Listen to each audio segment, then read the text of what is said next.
came out of the Changi Lounge here at Jewel. It's a pretty good facility if you are looking for a short break. They allow you to enter if you've got a priority pass or dragon pass or Dreamfolks membership. It's a 3-hour access. All they need is your ID and a flight reservation, so you don't need to actually have a boarding pass. Even if you have an e-ticket for the flight on that day or the next day or the previous day if you are arriving here, that works. So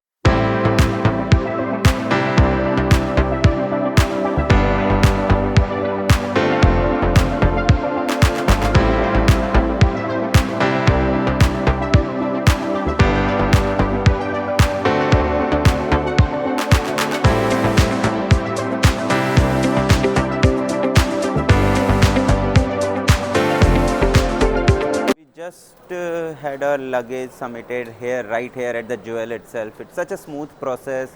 It does not involve any manual interaction. You can just come in, use one of these kiosks to check in after providing your booking reference, and it prints you your boarding pass and your tags for your luggage based on allowances that you have.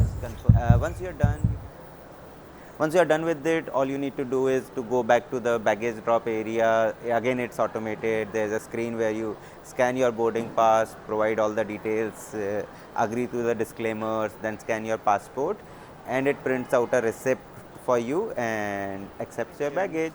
Now it goes directly to your destination. You can collect it there and now move freely without that baggage in your hands.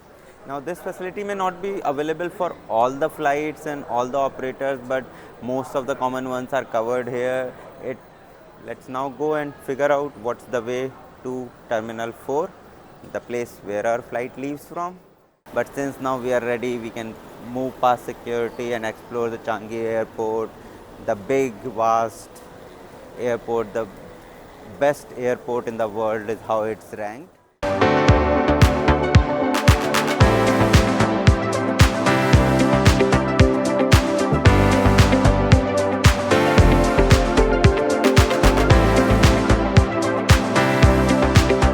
We are at Terminal 1 right now. Our flight is from Terminal 4. Terminal 1 is connected with Terminal 2 and Terminal 3 via SkyTrain. Terminal 4 apparently looks like a newer terminal or just for budget airlines. So to get to Terminal T4, it is always through a bus. So most of the terminals have bus services running to T4, and that's what we'll take. The board says that bus to Terminal 4 is just outside gate number 3. This is gate number 5, so let's go there and board the bus. Terminal 4. So we arrived at the Terminal 4. The bus just dropped us. Definitely Terminal 4 is quite some distance away from the other terminals.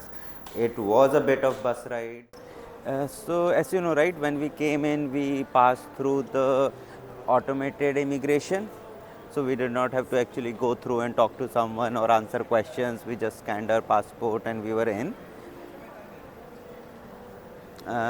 There is again automated immigration machines out there.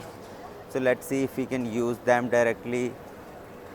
It says all travelers 6 years and above can use them. It says no photography, so we'll obviously not be able to cover that. But let's meet you beyond the immigration and maybe beyond security. So we just security of Terminal 4. It was a pretty smooth process. Immigration obviously happened through the automated doors where you just scan your passport and boarding pass. It lets you in, takes a picture just to verify, and then lets you out. 2 minutes process at max, and then you straight go to the security like in most of the other airports around the world, including the IGI, where they scan your bags. The good thing was it was much smoother than other places. They don't ask you to take out your laptops. They don't ask you to take out your wires or anything. If you've got liquids, you need to take them out, but other than that, you are good to go. They just scan it through the X-ray machine and pass it out. So the difference between T1, T2 and T3 and T4 is that the security for the 3 Main terminals happens right before their boarding gates. So the entire transit area is arrival come departure area. You just do the immigration and then everyone is in the same zone. In T4, the security check happens immediately after you clear the immigration. So once you clear both these things, you are in secure hold. So it's difficult to get out and stuff. But other than however, I don't think there are a lot of things to do here. Terminal 1, 2 and 3 have a number of activities that have been developed, including the butterfly park. I'll try and see if we can go to those terminals now that we've cleared security. If not, we would be flying back through Changi again when we'll return from Kuala Lumpur to New Delhi. But right now, let's explore T4.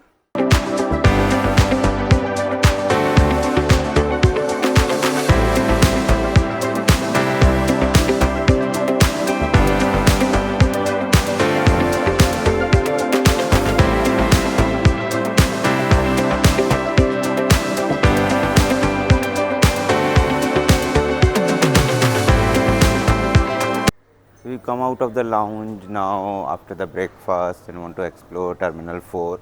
The flight has been delayed by a couple of hours, so that's a bummer because we'll have very limited time in Penang. We already had a short stay at Penang, so hopefully we can make some use of that time. But for now, let's explore Terminal 4 of Changi Airport and show you some of the glimpses of what it has to offer. For it is minimalistic yet elegant, bright, mesmerizing. So what you see behind me right now is the steel in bloom at the Terminal 4. This is basically plant-like structure.